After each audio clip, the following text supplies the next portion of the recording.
There are some that I've heard of where in the place where I'm from, it's unheard of. To have unlimited spending power, it rings like a king. But to have to jump through the hoops takes all the power needed to spend a lifetime not even making it. We've been caught in a rat race for a percentage of the cheese. As in one. But it only takes one to reset the balance. Credit goes where credit is due, but creditors capitalize their credit on capitalism instead of establishing the morals worth accreditation. But let me break this down, because the ability to be able to pay bills is much easier when you're paid your worth, instead of being worth what you can pay. I've been thrown out of places that have the opportunity to capitalize on ideas worth much more than the organization I was thrown out of. They tell me that a dreamer came in and borrowed 1,000,000 years ago and wasn't able to produce, so we put you in the category of them too. As if being a young man who's been caught without insurance because he couldn't afford the rate of something young men did before.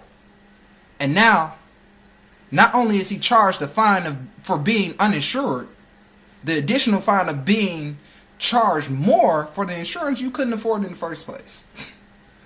That's the only fair action, huh? To cause more of a problem and ensure being jailed.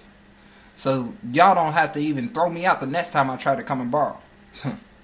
What sense does that make? Sounds like an epic fail.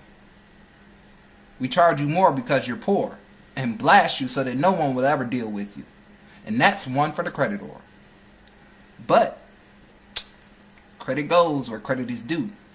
Because due time will tell that creditors work, but don't work for themselves.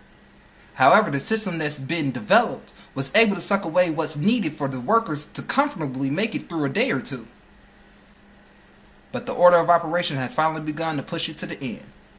Because if you're receptive of the recession's health, the credit to the economy is worth its wealth and globally determining that you can't borrow yourself. And that's one for myself.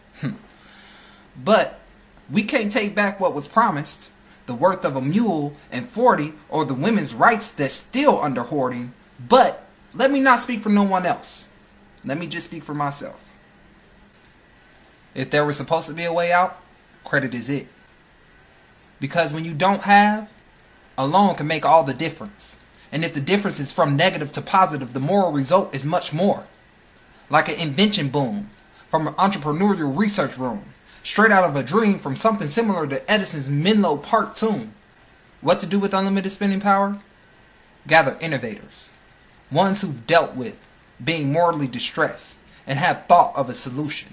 People who want to come together and develop theirs and other brilliant methods of progression of humanity that can bring a smile instead of depression. But being politically correct, there is 1% of the people that have a lock on a lot of power that would disagree. But I know if 99% would stick together, they'd flee. And once again, credit would go where credit was due. And the balance would be reset.